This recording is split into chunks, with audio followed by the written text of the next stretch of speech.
গর্ভগীতা শ্রবণ করা গর্ভবতী মহিলাদের জন্য অত্যন্ত জরুরি। যে শিশু মাতৃগর্ভে বসে গর্ভগীতা শ্রবণ করে সে জ্ঞানী ও সংস্কৃতি মনস্ক হয় বলে গীতায় বর্ণিত আছে। এই গর্ভগীতা সম্পর্কে বিশেষ জেনে নেওয়া যাক। হরে কৃষ্ণ, রাধে রাধে। রিয়া ক্রিয়েটিভ দুনিয়া চ্যানেলে আপনাদের সবাইকে স্বাগত। গর্ভগীতা একটি চমকপ্রদ গ্রন্থ। এতে সম্পূর্ণ জ্ঞান রয়েছে। কৃষ্ণ বলেন, যে ব্যক্তি গর্ভগীতা শোনে এবং মনন করেন সে পুনরায় গর্ভবাসে আসে না, সে জন্ম মৃত্যুর চক্র থেকে মুক্তি পায়। মনে করা হয় কোনো গর্ভবতী মহিলা গর্ভগীতা শ্রবণ করলে তার গর্ভে থাকা শিশু ভালো সংস্কার লাভ করে।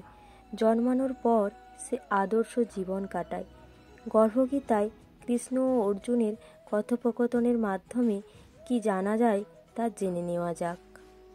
অর্জুন বলছেন, হে কৃষ্ণ, কোন দোষের কারণে প্রাণী গর্ভবাসে আসে? জন্মানোর পর সে নানান রোগে গ্রস্ত হয়, তারপর মৃত্যু হয়। কোনো কর্মফলের কারণে ব্যক্তি জন্ম মৃত্যুর চক্র থেকে মুক্তি পায়। কৃষ্ণ বললেন, হে অর্জুন, এই মনুষ্য অন্ধ ও মূর্খ, এরা সংসারে ভালোবাসা ও মোহে জড়িয়ে পড়েন। এই পদার্থ আমি পেয়েছি এবং আমি তা লাভ করব, এমন চিন্তা তার মন থেকে দূরে হয় না। অষ্টপ্রহর সে মায়ার আশায় বসে থাকে। এই কারণে সে বারংবার জন্মায় এবং মৃত্যু লাভ করে। সে গর্ভবিষে কষ্ট ভোগ করতে থাকে। সব শুনে অর্জুনের মনে প্রশ্ন জন্মায় এবং তিনি কৃষ্ণকে জিজ্ঞাসা করেন যে এই মন আপন ঢালে চলতে থাকা হাতির মতো। তৃষ্ণা এর শক্তি। এই মন পঞ্চ ইন্দ্রিয়ে বশবর্তী। কাম, ক্রোধ, লোভ, মোহ ও অহংকার, এই পাঁচটির মধ্যে অহংকার সবচেয়ে শক্তিশালী। তাহলে কিভাবে মনকে নিজের নিয়ন্ত্রণে রাখা যায়? কৃষ্ণ বলেন, এই মন অবশ্যই হাতির মতো। তৃষ্ণা এর শক্তি। মন পঞ্চ ইন্দ্রিয়ের নিয়ন্ত্রণে, অহংকার এদের মধ্যে শ্রেষ্ঠ। অর্জুন, হাতিকে যেভাবে নিয়ন্ত্রণে রাখা হয় তেমনি মনরূপী হাতিকে নিয়ন্ত্রণে রাখার জন্য জ্ঞানরূপী অঙ্কুশ দরকার। অহংকারের ফলে জীবন নরকে পর্যবসিত হয়। অর্জুন বললেন, হে কৃষ্ণ, যে তোমার নাম কীর্তন করতে করতে বনে জঙ্গলে ঘুরে বেড়ায়, বৈরাগী হয়, একটি ধর্ম পালন করেন, এদের কিভাবে চেনা যায়? বৈষ্ণবরা কে?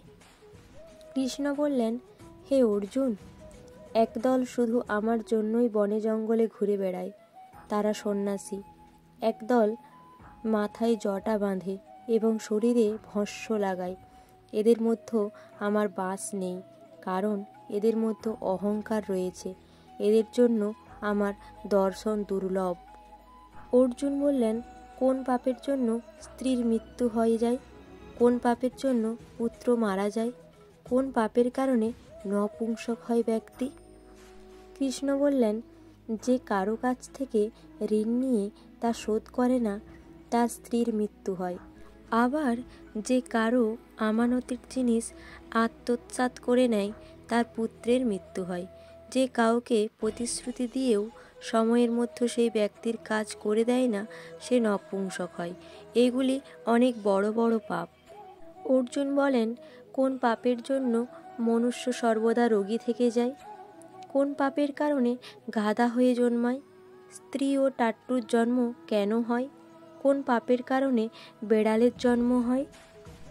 শ্রীকৃষ্ণ বললেন, হে অর্জুন, যে ব্যক্তি কন্যাদান করে এবং সেই দানের মূল্য নেয়, সে দোষী ও সদা রোগী থাকে।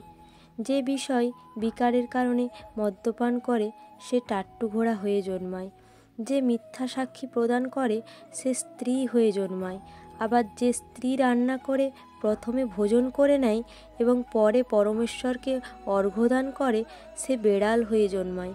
আবার যে ব্যক্তি নিজের এঁটো খাবার দাবার দান করে সে মহিলা হয়ে জন্মায়, তারা দাসী হন। অর্জুন বললেন, হে কৃষ্ণ, কিছু মনুষ্যকে আপনি স্বর্ণ দিয়েছেন, তারা কোনো পুণ্য কার্য করছে। আবার কিছু মনুষ্যকে আপনি হাতি ঘোড়া রথ দিয়েছেন, তারা কোন পুণ্য করেছেন? কৃষ্ণ বললেন, অর্জুন, যারা স্বর্ণদান করেছে তারা ঘোড়া বাহন লাভ করে। পরমেশ্বরের নিমিত্তে কন্যাদান করলে সে পুরুষের জন্ম লাভ করে।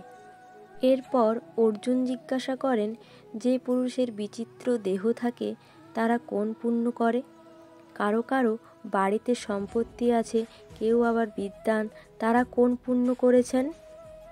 কৃষ্ণ বললেন, অর্জুন, যারা অন্নদান করেছেন তাদের স্বরূপ সুন্দর, যারা বিদ্যাদান করেছেন তারা বিদ্বান, যারা সন্তানদের সেবা করেছেন তারা পুত্রবান। অর্জুন বললেন, হে কৃষ্ণ, কারো অর্থের প্রতি ভালো রয়েছে, কারো আবার মহিলাদের প্রতি প্রীতি রয়েছে, এর কারণ আমাকে বুঝিয়ে বলুন। অর্জুনের প্রশ্নের উত্তরে কৃষ্ণ জানান, ধন এবং স্ত্রী এসবই নাশরূপ, কিন্তু আমার ভক্তির কোনো নাশ নেই। অর্জুন বললেন, কোন ধর্মের কারণে এই রাজপাট লাভ করা যায়, আবার কোন ধর্ম পালন করলে বিদ্যা লাভ করা যায়? কৃষ্ণ বলেন, যে ব্যক্তি কাশীতে নিষ্কাম ভক্তিতে তপ করতে করতে দেহত্যাগ করে তারা রাজা হয়ে জন্মান, আবার যারা গুরুর সেবা করেন তারা বিদ্বান হন। অর্জুন আবারও বললেন, কেউ পরিশ্রম ছাড়াই আকস্মিক ধন লাভ করেন, তারা কোন পুণ্য করেছেন? কৃষ্ণ উত্তরে বললেন, যারা গোপন দান করেছেন তারা আকস্মিক ধন লাভ করেন, আবার যারা ঈশ্বরের কাজ ও অন্যের কাজ করেছে তারা রোগমুক্ত থাকেন। অর্জুন বললেন, কোন পাপের কারণে ব্যক্তি অমলি, বোবা ও কুষ্ঠরোগী হয়? কৃষ্ণ বললেন, যে পুরুষ নিজ কুলে স্ত্রীর সঙ্গে গমন করে তারা অমলি হয়, যারা গুরুর কাছ থেকে বিদ্যা লাভ করে মুখ ফিরিয়ে নেয় তারা বোবা হয়ে যায়, গো হত্যা করলে ব্যক্তি কুষ্ঠরোগী হয়। অর্জুন বললেন, কোন পাপের কারণে পুরুষের রক্তবিকার হয়? ব্যক্তি দরিদ্র কেন হয়? কারো খণ্ডবায়ু হয়, আবার কেউ অন্ধ হন, কেউ আবার পঙ্গু থাকেন, তারা কি পাপ করেছেন? আবার যে স্ত্রীরা বাল্যবিধবা হন তাদের পাপ কি? কৃষ্ণ উত্তরে জানান, যারা সবসময় রেগে থাকেন তাদের রক্তবিকার দেখা দেয়, যারা নোংরা থাকেন তারা সর্বদা দরিদ্র হন, কুকাজ করে থাকা ব্রাহ্মণদের দান মিলে তাদের খণ্ডবায়ু হয়, যে পরস্ত্রীকে নগ্ন অবস্থায় দেখে আবার গুরুর স্ত্রীকে কুদৃষ্টিতে দেখে তারা অন্ধ হন, গুরু ও ব্রাহ্মণকে পদঘাত করলে তারা ঘোড়া ও পঙ্গু হয়, যে স্ত্রী নিজের স্বামীকে ত্যাগ করে পরপুরুষের সঙ্গে থাকে তারা বাল্য বিধবা হন। অর্জুন আবারও বললেন, হে কৃষ্ণ, তুমি পরব্রহ্ম, তোমাকে নমস্কার। আগে আমি তোমাকে নিজের আত্মীয় মনে করতাম, কিন্তু এখন তোমাকে ঈশ্বর রূপে জানি। হে পরম ব্রহ্ম, গুরু দীক্ষা কেমন হয় দয়া করে আমাকে জানান। কৃষ্ণ উত্তরে বললেন, তুমি ধন্য, তোমার মা বাবাও ধন্য, যার তোমার মতো পুত্র রয়েছে। হে অর্জুন, সমস্ত সংসারে গুরু জগন্নাথ, বিদ্যার গুরু কাশী এবং 4টি বর্গের গুরু সন্ন্যাসী, যারা সকলের ত্যাগ করে আমার বিষয় মনোনিবেশ করেছে তারা ব্রাহ্মণ, জগৎগুরু। হে অর্জুন, মন দিয়ে শোনো, কেমন গুরু সংস্পর্শে থাকা উচিত। যে সমস্ত ইন্দ্রিয় জয় করেছে, যে সমস্ত সংসারকে ঈশ্বরময় মনে করে, সমস্ত জগতের প্রতি উদাসীন, এমন গুরুর সঙ্গে থাকা উচিত। যে পরমেশ্বরকে জানে, নানানভাবে সেই গুরুর পূজা করা উচিত। হে অর্জুন, যে গুরুভক্ত এবং যে গুরুর সম্মুখে থেকে ভজন করে তাদের ভজন করি সফল। যে গুরু বিমুখ তাদের সপ্তগ্রাস পাপ লাগে। গুরু বিমুখ প্রাণী দর্শনযোগ্য হয় না। যে গৃহস্থ সংসারে গুরু ছাড়া থাকে তারা চাণ্ডালের সমান। মুদিবার ভাণ্ডুরে গঙ্গাজলও যেমন অপবিত্র হয়, তেমনি গুরুবিমুখ ব্যক্তির ভজনও সদা অপবিত্র। তার হাতের ভোজন দেবতাও গ্রহণ করে না, তার সমস্ত কর্ম নিষ্ফল হয়। শূকর, গধর্ব, কাক এই সমস্ত যোনি অত্যন্ত নিম্নমানের। এ সকলের তুলনায় যে মনুষ্য নিষ্কৃষ্ট মানের, যারা গুরু বিমুখ হনি, গুরু ছাড়া গীতি নেই, তারা অবশ্যই নরকে যাবে। গুরু দীক্ষা ছাড়া সমস্ত প্রাণীর সমস্ত কর্ম নিষ্ফল। যেমন 4 বর্ণই আমার ভক্তি করার যোগ্য, তেমনি গুরু ভক্তিরও যোগ্য যেভাবে গঙ্গা নদীতে মধ্য শ্রেষ্ঠ।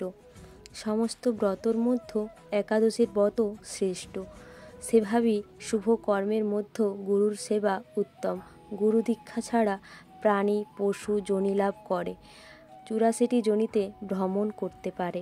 কৃষ্ণ বলেন, ধন্য জন্ম তার যে এই প্রশ্ন করেছে। তুই ধন্য। গুরু দীক্ষা 2টি অক্ষরে, হরি ওম।